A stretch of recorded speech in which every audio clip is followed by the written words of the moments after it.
मंगलमय मंगल करण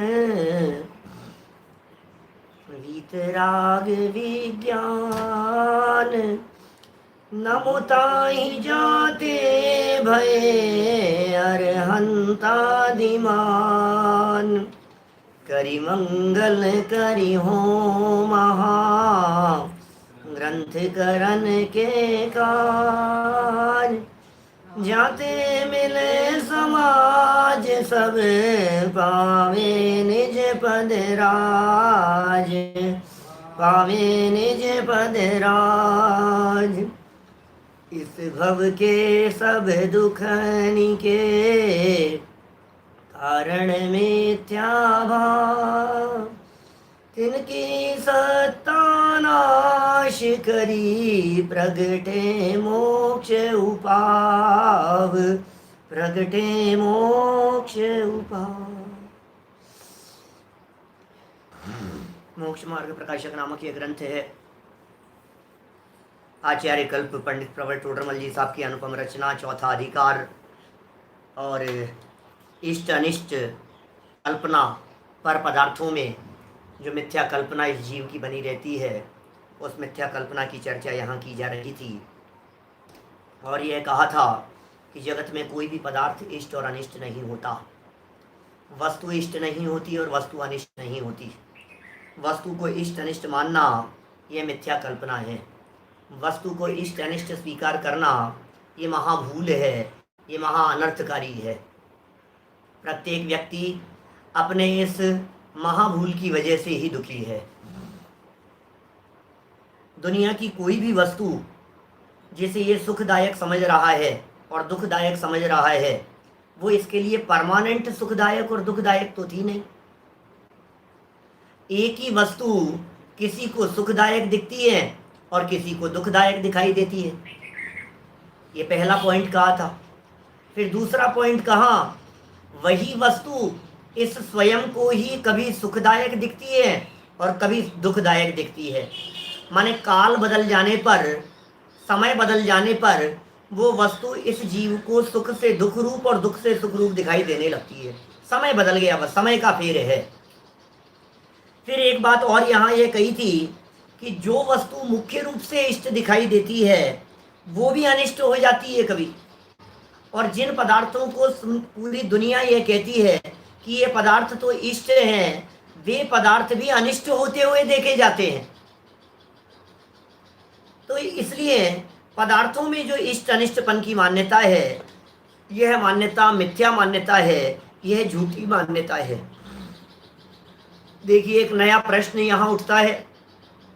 शिष्य ऐसा कहता है, आखिर ऐसी बात क्या है, ऐसा क्या है जिस वजह से इसे पदार्थ इष्ट या अनिष्ट भाषित होते हैं? ऐसा क्यों होता है? ये वस्तु इसको इष्ट या अनिष्ट भाषित क्यों हो रही है? उसके पीछे क्या कारण है? कोई तो कारण होगा। आखिर ये वस्तु मुझे अच्छी क्यों दिख रही है, ये वस्तु मुझे बुरी क्यों लग रही है? तो यहाँ टोडरमल जी साहब ने उसके पीछे तर्क दिया है कि भैया कर्म का उदय ही एकमात्र कारण है। माने कर्म के उदय की मुख्यता से यहाँ ये बहुत सुंदर चर्चा ये नए एंगल से आचार्य देव कर रहे हैं। चर्चा तो वही है इष्ट अनिष्ट मानने की, लेकिन एंगल नया है। पेज नंबर 90 पर देखिए, 90 नंबर पेज पर, तथा पदार्थ सुखदायक, ऊपर से छठी लाइन है इस प्रकरण की। तथा पदार्थ सुखदायक उपकारी या दुखदायक अनुपकारी होता है तो अपने आप नहीं होता, परंतु पुण्य पाप के उदयानुसार होता है। वाह! ये वस्तु इष्ट हो गई, ये वस्तु अनिष्ट हो गई। तो ये वस्तु इष्ट क्यों हो गई, ये वस्तु अनिष्ट क्यों हो गई? माने इष्ट और अनिष्ट अपने आप नहीं होती। उसमें भी ये कह रहे हैं पुण्य पाप के उदयानुसार होती है। भाई, जैसा कर्म का उदय होता है उसके अनुसार पदार्थ इष्ट या अनिष्ट भाषित होता है। मैं कभी कभी पूछता हूँ साथियों से, बतलाओ पत्नी पुत्रादिक का मिलना ये पुण्य के उदय से होता है या पाप के उदय से? ये सुखदायक हैं कि दुखदायक, ये अनुकूल होते हैं या प्रतिकूल, ये किसके उदय से मिले हैं? वस्तु किसी कर्म के उदय से नहीं मिलती। वस्तु का मिलना कर्म के उदय से नहीं होता, अपितु उस वस्तु में अनुकूलता का आभास होना, इसका मतलब उदय अंदर में पुण्य का चल रहा है। और वस्तु में जब प्रतिकूलता का आभास हो रहा है, इसका मतलब उदय अंदर में बदल गया है। वस्तु वही है, वस्तु एक ही है, एक ही वस्तु उदय बदलने पर अनुकूल और उदय बदलने पर प्रतिकूल दिखाई देती है। जगत में ऐसा कहा जाता है, मित्र अरी हो जाए जगत में अशुभ उदय के आने से। जब आपका पुण्य का उदय होता है तो सब आपके अनुकूल चलते हुए दिखाई देते हैं, जब आपके पाप कर्म का उदय होता है तो वे ही सब प्रतिकूल चलते हुए दिखाई देते हैं। इसका मतलब अनुकूल और प्रतिकूल जो चलते हुए दिखाई दे रहे हैं, वो सब किस पर डिपेंड कर रहा है? वो आपके उदय पर निर्भर कर रहा है। अजय जी भाई साहब बोलो। माने अनुकूल दिख रहा है हमारे को, ये अनुकूल क्यों दिख रहा है? उदय उदय पुण्य का है। पत्नी अनुकूल है माने उदय पुण्य का है, पत्नी प्रतिकूल है, अब वो पुण्य के उदय से मिली कि पाप कर्म के उदय से मिली? अरे उसका तो आना अपनी योग्यता से हुआ है। जब जब अनुकूलता का आभास हो, जब जब आपको वो प्रिय दिखे, जब जब आपको वो अनुकूल दिखाई देवे, जब जब आपको वो देवी जैसी दिखाई देवे, तब तब समझ लेना पुण्य का उदय है। और जब दहाड़ी जैसी दिखाई देवे, राक्षसी चांडालिनी जैसी दिखाई देवे, तो समझ लेना वो पाप कर्म का उदय है। पुत्र आपकी आज्ञा के अनुसार चलता हुआ दिखाई दे रहा है, वही पुत्र पुण्य का उदय है। और वही पुत्र जब आपके प्रतिकूल चल रहा है तो पाप कर्म का उदय है। माने टोडरमल जी साहब बहुत स्पष्ट शब्दों में यहाँ कहना चाह रहे हैं, वस्तु नहीं बदल रही, उदय बदल रहा है। अब उदय बदल रहा है और ये कहता है वस्तु को बदल दो। उदल बदल रहा है उदय, ये कह रहा है उदय बदलने पर इसकी दृष्टि नहीं है, उदय की तरफ इसका ध्यान नहीं है, कर्म के उदय इसके ख्याल में नहीं है। और ये कहता है वस्तु बदल दो, ये कहता है पदार्थ बदल दो। वस्तु में फेरफार करने की सोचता है, पदार्थों को इधर उधर करने की सोचता है। अरे पदार्थ को इधर उधर करने से कुछ भी नहीं होगा। पदार्थ को इधर करो, पदार्थ को उधर करो, तेरे इधर उधर करने से पदार्थ इधर उधर होते भी नहीं है। अपनी मान्यता को बदलना पड़ेगा, अपने अभिप्राय को बदलना पड़ेगा, अपनी सोच को बदलना पड़ेगा, चिंतन को बदलना पड़ेगा, अपनी बुद्धि को बदलना पड़ेगा। जब बुद्धि बदलती है तो सब बदले हुए नजर आते हैं, जब मान्यता बदलती है तो सब बदले हुए नजर आते हैं। पंडित जी साहब क्या कह रहे हैं यहाँ? पदार्थ यूं ही सुखदायक या दुखदायक नहीं होता। हम तो कभी कभी यहाँ तक भी कहते हैं कि किसी व्यक्ति, वस्तु, जानवर तक के प्रति आपकी जो प्रीति है, ये प्रीति भी यूं ही नहीं होती है। एक बंदर को देखकर आपको भाव आता है, कुछ बात नहीं, बैठा है शांति से, कोई बात नहीं यार बेचारा, ऐसा करुणा का भाव आता है। और एक बंदर को देख करके लकड़ी मारने का भाव आता है, एक कुत्ते को देख करके रोटी देने का भाव आ जाता है, और एक कुत्ते को देख करके भगाने का भाव आता है, पत्थर मारने का भाव आता है। उसके प्रति द्वेष का भाव क्यों आया और उसके प्रति राग का भाव क्यों आया? कहीं ना कहीं पूर्व के संबंध उसके साथ में होंगे। समझ में आ रही है बात? ये सब वेदनी कर्म की चर्चा है। पीछे वेदनी कर्म के उदयजन्य परिस्थितियों की चर्चा काफी हम कर चुके थे आपके बीच में। वाक्य पढ़िए वापस, क्या कह रहे हैं टोडरमल जी। बड़ी मार्मिक है पंक्तियां, धीरे धीरे थोड़ा सा आगे बढ़ेंगे तो वस्तु स्थिति और क्लियर होगी। तथा पदार्थ सुखदायक उपकारी या दुखदायक अनुपकारी होता है। पदार्थ है, ये सुखदायक दिखाई दे रहा है, उपकारी दिखाई दे रहा है, और ये पदार्थ है ये दुखदायक। कभी कभी तो ड्राई फ्रूट्स भी बच्चों को दुखदायक दिखते हैं। कैसी हालत है सोचो आप। जिन ड्राई फ्रूट्स का मिलना जगत में ये कहा जाता है कि पुण्य के उदय से है, आज अब अपने घरों में बच्चों के पीछे पड़ते हैं, बेटा बादाम खा ले, बेटा मुनक्का खा ले, बेटा ये खा ले। नहीं, अरे ऐसा लगता है जैसे उपसर्ग आ गया हो। तो वो जो प्रतिकूल दिखाई दे रहा है, जो दुखदायक दिखाई दे रहा है, तो अपने आप नहीं होता, परंतु पुण्य पाप के उदयानुसार होता है। जिसके पुण्य का उदय होता है उसको पदार्थों का संयोग सुखदायक उपकारी होता है, जिसके पुण्य का उदय है। और जिसके पाप का उदय होता है उसे पदार्थों का संयोग दुखदायक अनुपकारी होता है। उदय बदल गया। जिसके पाप कर्म का उदय होगा संयोग उसे दुखकारी दिखाई देगा, प्रतिकूल दिखाई देगा। जिसके पुण्य का उदय होगा उसे वही पदार्थ अनुकूल दिखाई देगा। ऐसा प्रत्यक्ष देखते हैं। अब टोडरमल जी तो ऐसा प्रत्यक्ष देखते थे, आपने प्रत्यक्ष देखा या नहीं देखा? कल के प्रवचन में मैंने आपसे यह बात कही थी, ये जो यहाँ वर्णन किया जा रहा है ये वर्णन ये अनुभव करने के लिए है, ये थ्योरी पढ़ने के लिए नहीं है, ये प्रैक्टिकल देखने के लिए है। पदार्थ अनुकूल प्रतिकूल अच्छा बुरा सुखदायक दुखदायक ये जो आपको दिखाई दे रहा है ये आप डे टू डे लाइफ में फील करके तो देखो। आप यदि डे टू डे लाइफ में इसे फील नहीं करेंगे तो आप कैसे कहेंगे मतलब कि पदार्थ अनुकूल प्रतिकूल नहीं होता, वस्तु सुखदायक दुखदायक नहीं होती। जो अनुकूल दिख रहा था वो प्रतिकूल क्यों दिखने लगा, जो प्रतिकूल दिख रहा था वो अनुकूल कैसे हो गया? ये तो हमारा शत्रु था, ये हमारा मित्र कैसे हो गया? ये हमारा मित्र था, ये हमारा दुश्मन कैसे हो गया? अरे भाई भाई दुश्मन हो जाते हैं, और जो दुश्मन होते हैं वे पैरों में आकर के पड़ जाते हैं। मैं नहीं कह रहा हूं, टोडरमल जी लिख रहे हैं आगे। प्रत्यक्ष देखते हैं, ये बात ख्याल में आई कि नहीं आपके? बोलो। प्रत्यक्ष है ये, प्रत्यक्ष।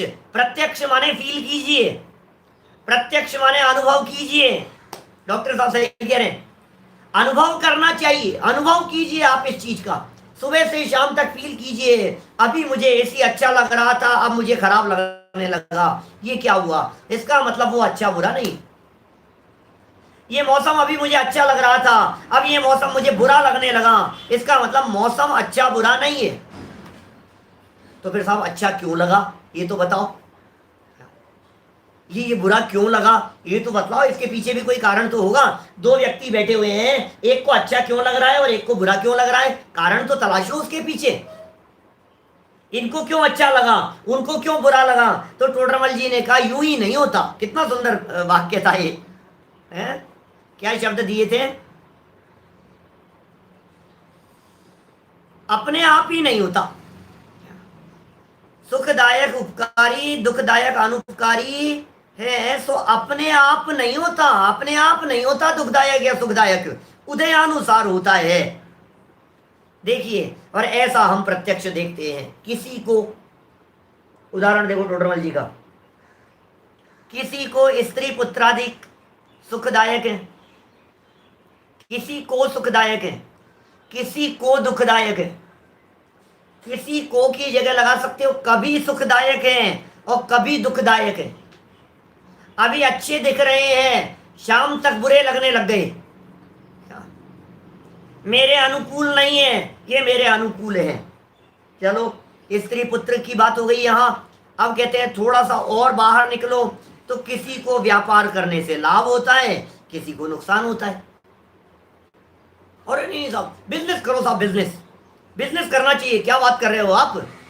व्यापार करने वाला तो व्यक्ति हमेशा कमाता है, बिजनेस करना चाहिए। बिजनेस करूंगा मैं, तुमने बिजनेस किया और बिजनेस करने में सब नुकसान हो गया।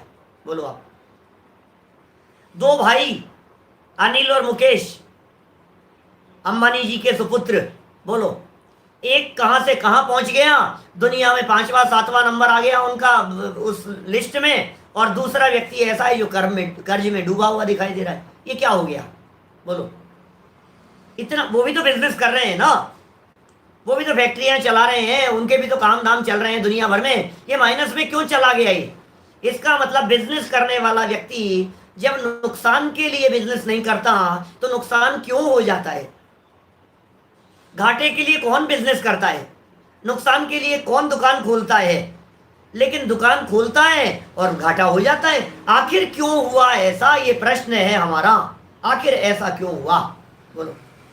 अरे कभी कभी तो आश्चर्य ऐसा होता है, किसी जगह पर एक कपड़े की दुकान, छावड़ा जी साहब, एक कपड़े की दुकान, बहुत नुकसान हुआ, दुकान उठा रहा है, और दूसरा व्यक्ति उसी दिशा में उसी जगह पर कपड़े की दुकान खोल रहा है और वो व्यक्ति खूब कमा रहा है। ये क्या हुआ?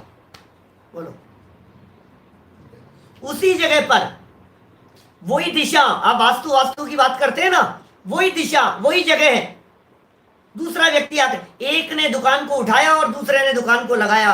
अरे ऐसे ऐसे तक दृश्य हमने अपनी आंखों के सामने से देखे हैं। दुकानें बराबर बराबर में, और एक दुकान को छोड़ करके आगे वाले की दुकान पर जाता है, वहां भीड़ लगी रहती है, ये दुकान खाली पड़ी रहती है।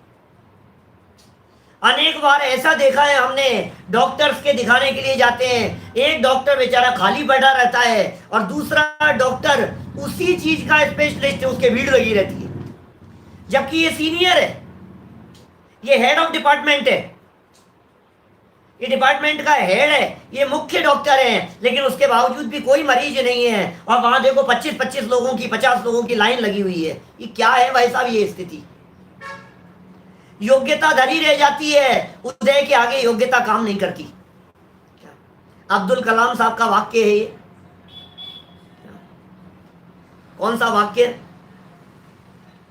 कि मुझे यदि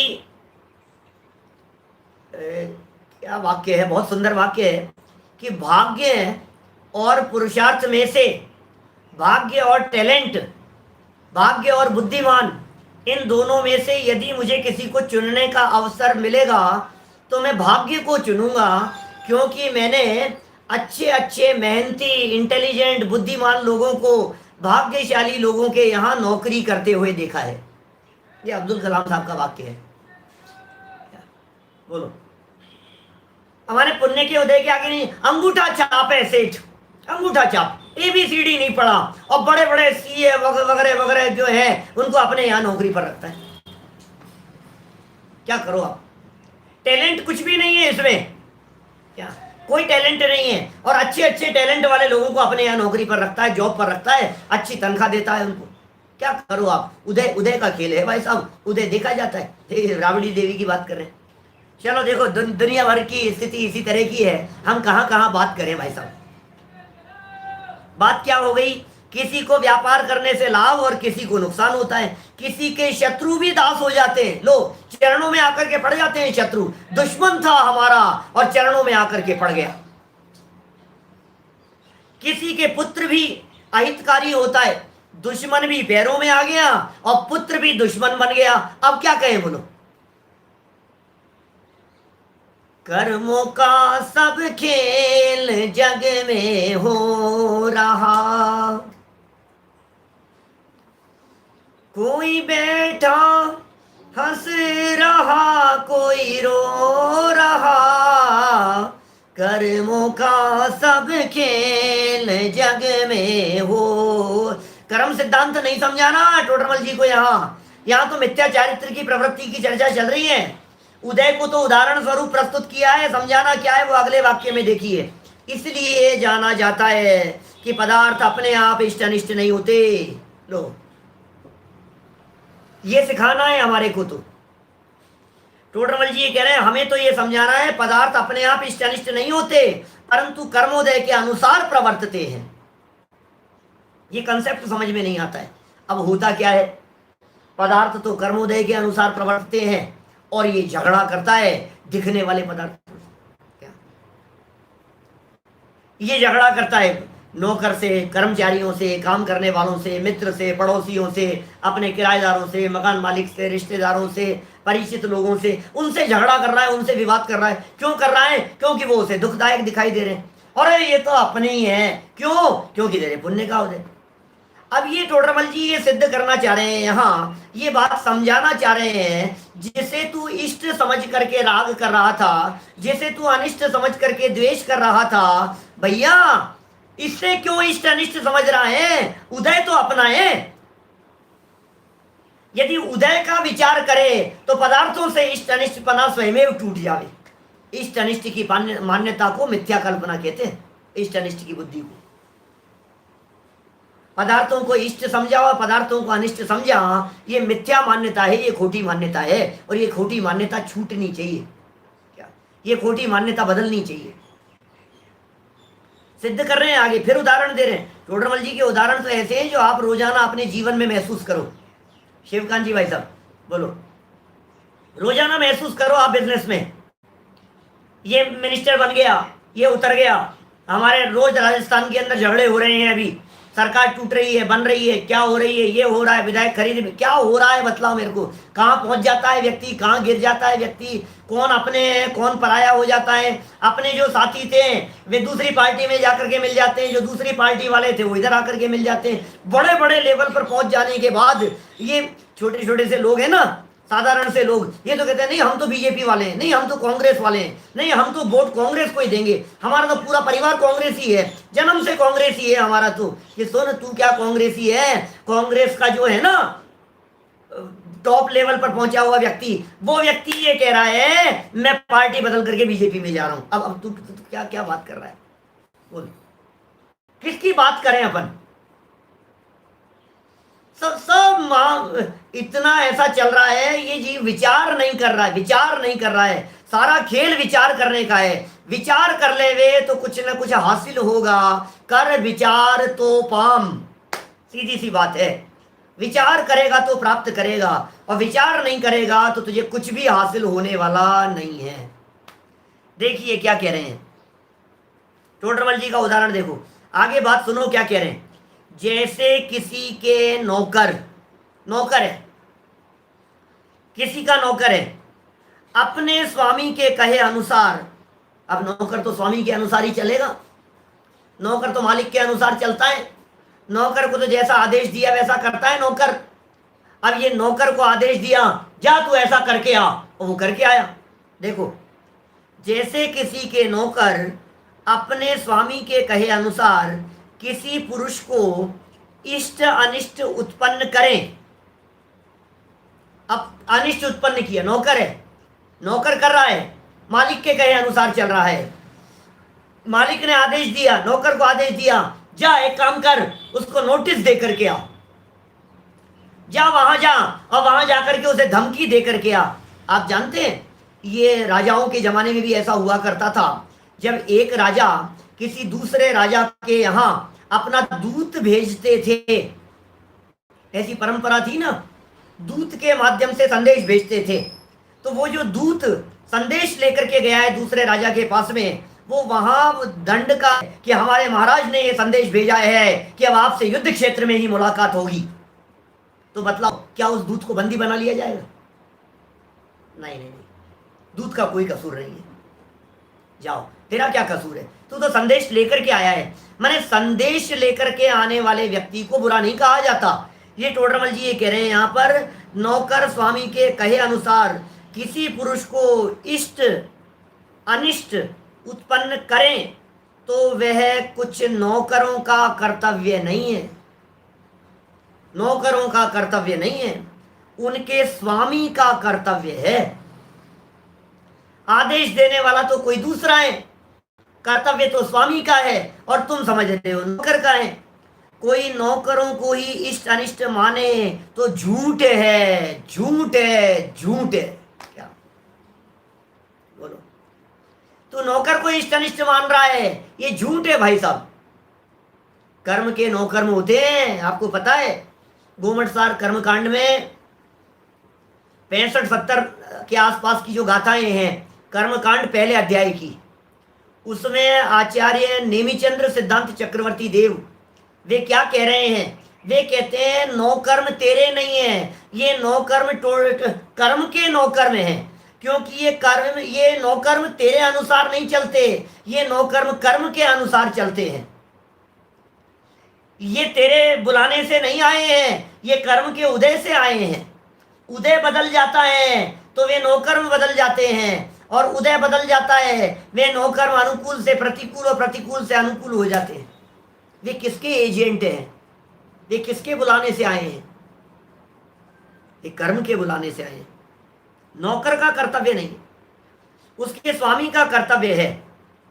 कोई नौकरों को ही इष्ट अनिष्ट माने तो झूठ है। अब सिद्धांत पे लगा दिया कर्म और पदार्थों के ऊपर। उसी प्रकार कर्म के उदय से प्राप्त हुए पदार्थ कर्म के अनुसार, कर्म के उदय से प्राप्त हुए पदार्थ कर्म के अनुसार जीव को इष्ट अनिष्ट उत्पन्न करे तो वह कोई पदार्थ का कर्तव्य नहीं है, कर्म का कर्तव्य है। यदि पदार्थ को ही इष्ट अनिष्ट माने तो झूठ है। पदार्थ का क्या कर्तव्य है बतलाओ इसमें? पदार्थ ने क्या किया? तू पदार्थ को मान रहा है। ये तो वैसा ही हो गया जैसे नौकर को मारने जैसा। पीछे एक उदाहरण दिया था मालूम है आपको, कुत्ते को लकड़ी मारने जैसा उदाहरण दिया था। अज्ञानी मूर्ख नादान व्यक्ति कुत्ते को लकड़ी मार रहा है तो कुत्ता क्या करता है? लकड़ी को पकड़ता है, आदमी को नहीं पकड़ता। जिस तरह से वो कुत्ता मूर्ख है, लकड़ी को पकड़ता है, आदमी को नहीं पकड़ता है, उसी तरह से व्यक्ति मूर्खता कर रहा है। ये व्यक्ति को भला बुरा समझ रहा है, ये परिस्थिति को भला बुरा समझ रहा है, अपने उदय का विचार नहीं कर रहा है। जो जीव अपने उदय का विचार करे तो बाहर में जगत के पदार्थों को अनुकूल और प्रतिकूल, इष्ट और अनिष्ट न माने। पदार्थों के इष्ट अनिष्ट मानने संबंधी ये जो बात यहाँ कह रहे हैं, देखो पहले तो पदार्थों के एंगल से बात कह दी थी। कितने एंगल से बात करते हैं टोडरमल जी, इनका चिंतन कैसा दिखाई देता है। पहले पदार्थों के एंगल से बात कर दी, दुनिया का पदार्थ होता नहीं है। फिर अब यहाँ उदय के हिसाब से बात कर रहे हैं। अब आगे चल करके आगे वाले पैराग्राफ में तो बात यहाँ तक कह देंगे कि उदय भी क्या करेगा, वो भी तेरे कंट्रोल में है। देखिए अब ये वाक्य पढ़ता हूं। उसी प्रकार कर्म के उदय से प्राप्त हुए पदार्थ कर्म के अनुसार जीव को इष्ट अनिष्ट उत्पन्न करें। दांत है मुंह में, बोलो। एक व्यक्ति सड़क पे दौड़ रहा था, दौड़ते दौड़ते ठोकर लग करके गिर गया, ठोकर लग करके गिर गया तो दांत टूट गया। अब सामने से एक दांत टूट गया, दो दांत टूट गए सामने से मान लो। अब ये रोता है, मेरे दांत टूट गए, मेरे दांत टूट गए। ये रो रहा है ये दांत टूट जाने पर। एक समझदार व्यक्ति आया, स्वाध्यायी व्यक्ति आया और उसने तुरंत पलट करके उसको जवाब दिया और कहा, सुन, ये जो तेरे को दांत मिले थे ना, ये दांत तेरे को तेरे कर्म के उदयानुसार मिले थे। और कर्म के साथ में अपनी डीलिंग किस प्रकार की होती है आप जानते हैं? आपको नहीं पता कर्म के साथ में डीलिंग किस प्रकार की होती है अपनी?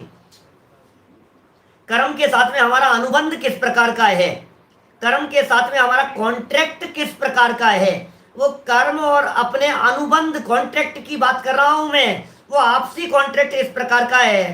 कर्म ये कहता है कि भाई ये जो सामग्री है, ये जो संपत्ति है, ये जो पदार्थ है, ये जो तेरे मुंह में दांत है, ये जो सोफा है, ये जो गाड़ी है, ये जो मकान है, बंगला है, ये जो नौकर चाकर है, ये सब मैं तुझे दे रहा हूं। कर्म कर्म कह रहा है, सुनो आपस में कॉन्ट्रैक्ट देखना कर्म का और उसका।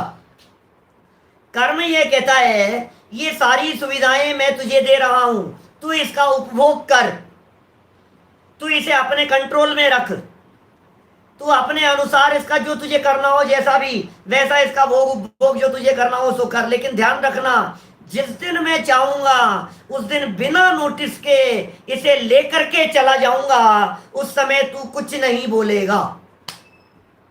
क्या ईमानदारी का मामला है भाई साहब, कॉन्ट्रैक्ट ही ऐसा ही है। बिना सूचना दिए हुए ये दांत चले गए, हमारे दो दांत चले गए, वो व्यक्ति गिर गया। तो पता है स्वाध्यायी व्यक्ति ने क्या कहा? कर्म ने उदयानुसार तेरे को 32 दिए थे, ये तो शुक्र समझ के उसमें से 2 ही ले गया है।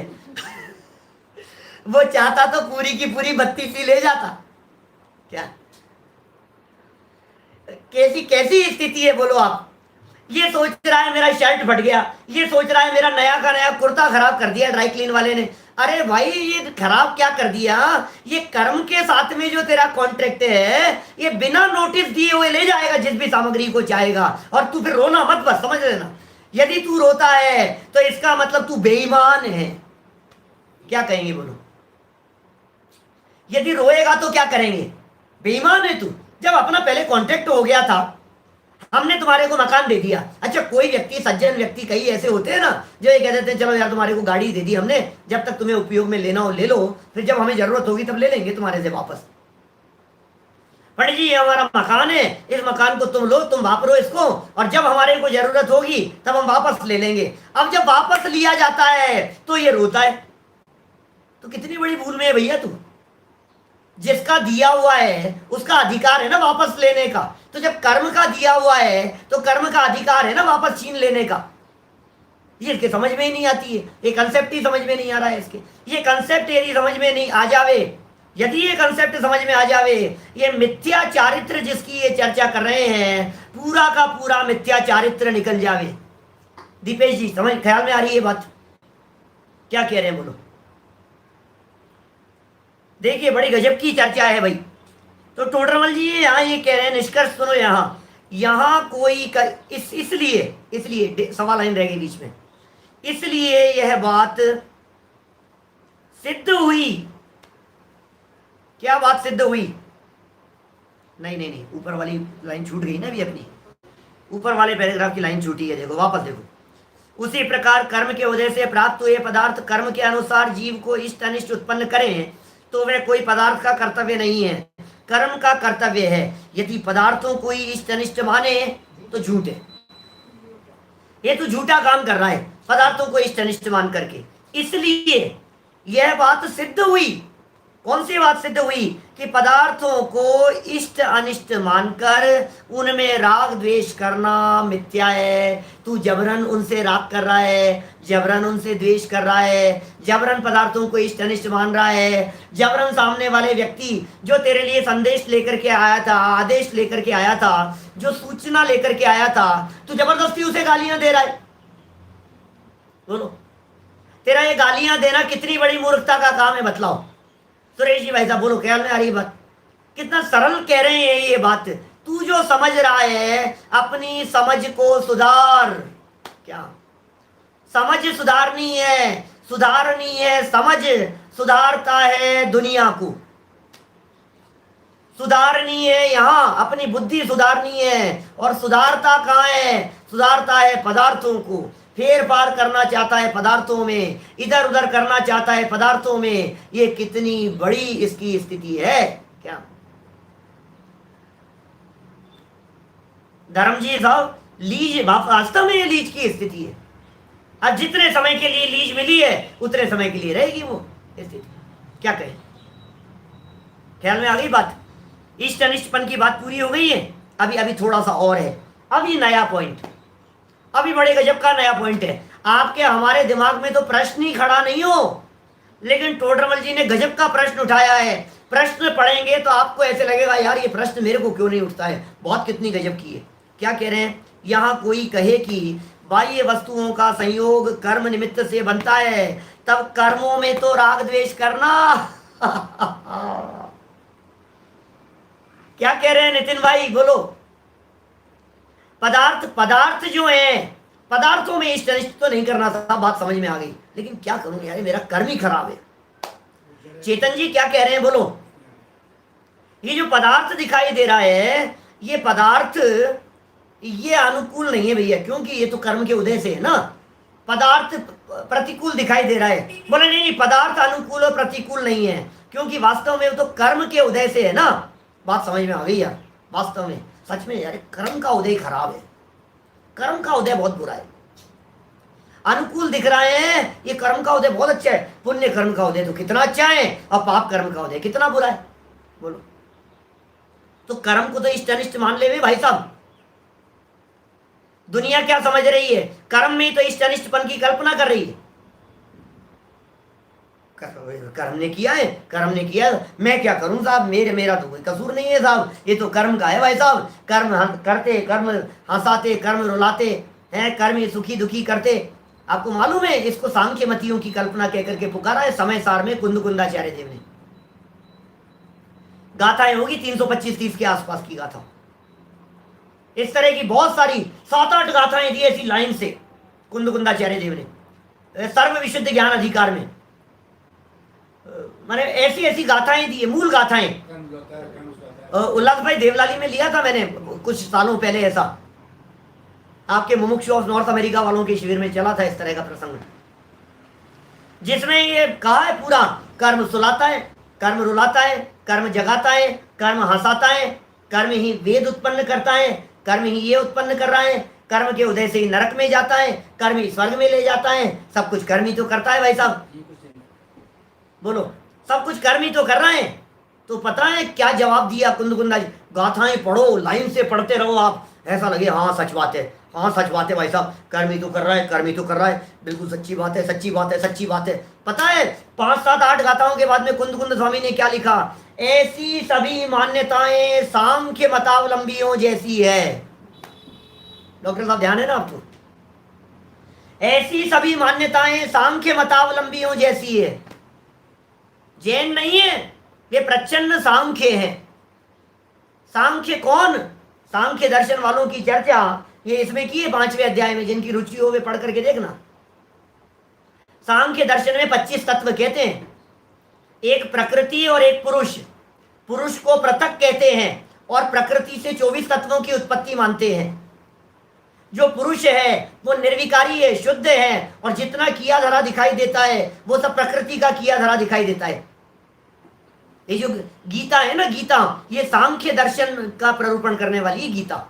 गीता कहती है प्रकृति क्रियमाणानि गुणः कर्माणि सर्वशः अहंकार विमूढ़ आत्मा कर्ता हमिति मन्यते। ये गीता का श्लोक है, ऐसा लिखा है वहां गीता में। सब कुछ प्रकृति कर रही है, सब कर्म प्रकृति कर रही है। पता है वहां भी अकर्तावाद का पोषण किया, अकर्तावाद के पोषण के लिए याद किया था हमने जब गीता पढ़ी थी, तब ये श्लोक क्या लिखा, मैं श्लोक बोलता हूं वापस। प्रकृति क्रियमाणानि गुणः कर्माणि सर्वशः। प्रकृति कर रही है, 332 से लेकर के और 334 तक की गाथाएं हैं, 344 तक, 332 से 344 तक की गाथाएं थी समय सार की। चलो मैं गीता का बतला रहा था आपको। प्रकृति क्रियमाणानि, प्रकृति के द्वारा किया धरा है ये सब। गुणः कर्माणि सर्वशः, सब कुछ। लेकिन अहंकार विमूढ़ आत्मा, यह आत्मा अहंकार से विमूढ़ होता हुआ, मूर्ख बनता हुआ क्या कहता है? करता हम इति मन्यते। मैं करता हूं, मैं करता हूं, ऐसा मान्यता है, मानता है। वहां प्रकृति के कर्तापन की बात कही है। यहां ये कह रहे हैं आचार्य देव कि यदि तू कर्म को कर्ता मानता है, 311 नंबर पेज पे लिखा है डॉक्टर जी साहब ने, इसी ग्रंथ में 311 नंबर पेज पर, स्वयं तो महंत बने रहना चाहता है और अपना दोष कर्माधिक पर लगाता है, तो जिन आज्ञा माने ऐसी अनिति संभव है नहीं। जैन शासन को 311 नंबर पेज पर इसी ग्रंथ में, कब पढ़ेंगे अपन, लग जाएगा 6 महीना 8 महीना जो लगेगा। 311 नंबर पेज 9वें अध्याय में पुरुषार्थ से मोक्ष प्राप्ति वाला प्रकरण है। तत्व निर्णय खुल गया, देखो एकदम से पेज घुमाया मैंने तो खुल भी गया। 311 नंबर पेज, ऊपर से तीसरा पैराग्राफ है, खोल लो, सबके पास में किताबें तो है ही, 1 सेकंड पढ़ लो वाक्य। देखो प्रश्नोत्तर के बाद में तीसरा पैराग्राफ है, 311 नंबर पेज का तीसरा पैराग्राफ। और तत्व निर्णय न करने में किसी कर्म का दोष है नहीं, तेरा ही दोष है, परंतु तू स्वयं तो महंत रहना चाहता है और अपना दोष कर्माधिक को लगाता है, तो जिन आज्ञा माने तो ऐसी अनीति संभव नहीं है। बोलो, ये अनीति है, ये संभव नहीं है जिन आज्ञा माने तो। वापस आ जाइए अपने 90 नंबर पेज पर आ जाइए वापस। अब प्रश्न तो उठता है भाई साहब, कोई बात नहीं, पदार्थों को तो इष्टनिष्ठ मत मानो, वस्तुओं में तो इष्टनिष्ठ पर की कल्पना मत करो, उनसे राग द्वेष तो मत करो, लेकिन कर्म से तो करो भैया, कर्मों से तो डरो भैया, कर्मों को तो बुरा जानो, क्या अच्छे कर्मों को अच्छा जानो, बुरे कर्मों को बुरा जानो। बोलो ऐसा लगता है ना? देखो क्या लिख रहे हैं टोडरमल जी, समाधान देखिए। कर्म तो जड़ है, कर्म तो अचेतन है भाई, क्या बात कर रहा है तू, कर्म तो पुद्गल है क्या? अरियंत भाई समझ में आ रही है क्या बात? ये कर्म तो जड़ है क्या? उनके कुछ सुख दुख देने की इच्छा नहीं है क्या? आपको मालूम है पीछे टोडरमल जी साहब ने लिखा, यदि कर्म विकल्प पूर्वक इस जीव को सुखी दुखी करे तो कर्म के बुद्धि भी चाहिए और कर्म के ज्ञान भी चाहिए, लेकिन कर्म के बुद्धि भी नहीं है और कर्मों के ज्ञान भी नहीं है, इसलिए कर्म कुछ करते नहीं है। पेज नंबर 25 पर लिखी थी टोडरमल जी ने ये बात, 25 नंबर पेज पर टोडरमल जी ने लिखी ये बात। देखो जरा 25 नंबर पेज, फटाफट देखो, पूरा कर लेंगे भी, 2-4 लाइनें हैं। 25 नंबर पेज निकालो। याद दिलाता रहता हूं आपको पिछली बातें, और इसलिए दिलाता हूं कि आप लोग भूलते रहते हो। आप भूलते रहते हो तो मेरा काम तो याद दिलाने का है, क्या करें। 25 नंबर पेज पर बीच में प्रश्न उठाया है, प्रश्न का समाधान देखो। यदि कर्म स्वयं कर्ता होकर उद्यम से जीव के स्वभाव का घात करे, बाह्य सामग्री को मिलावे, तो कर्म के चेतनपना भी चाहिए और बलवानपना भी चाहिए। सो तो है नहीं, न तो कर्म चेतन है न कर्म बलवान है। बोलो, निर्बल जड़ कर्मों का प्रसंग था वो, कितना सुंदर प्रकरण था वो, 25 नंबर पेज का। वापस आ जाइए 90 नंबर पेज पर। कर्म तो जड़ है, उनके कुछ सुख दुख देने की इच्छा नहीं है, तथा वे स्वयमेव तो कर्म रूप परिणमित होते नहीं है। अब सारी कहानी सुनो। कंट्रोलिंग पावर, सुरेश जी भाई साहब, कंट्रोलिंग पावर अपने हाथ में ले रहे हैं, दूसरे के हाथ में मत ले जाओ, दूसरे के ऊपर मत डालो। ये सारी चीजें ये तुम्हारे हाथ में हैं। वे स्वयमेव तो कर्म रूप परिणमित होते नहीं हैं, इसके भावों के निमित्त से कर्म रूप होते हैं। तेरे भाव है भाई साहब, कर्म क्या करे? कर्म को दोष दे रहा है तू। अशोक जी भाई साहब बोलो, तो कर्म को दोष दे रहा है, कर्म का तो कुछ दोष है नहीं। अरे क्या करें साहब, ऐसे ही कर्म का उदय, ऐसे ही कर्म का उदय। क्या बात कर रहा है? कर्म का उदय, कर्म का उदय, दिन रात कर्म के उदय, कर्म के उदय की बात करता रहता है। देखो, जैसे कोई अपने हाथ में पत्थर लेकर अपना सिर फोड़ ले, तो पत्थर का क्या दोष? नहीं था, पत्थर ने सर फोड़ दिया, पत्थर ने सिर फोड़ दिया, पत्थर का क्या दोष है? उसी प्रकार जीव अपने राग आदि भावों से पुद्गल को कर्म रूप परिणमित करके अपना बुरा करें। रागादि भावों से पुद्गलों को कर्म रूप करके अपना क्या करें? बुरा करें। बुरा करें अपना, भला बुरा नहीं।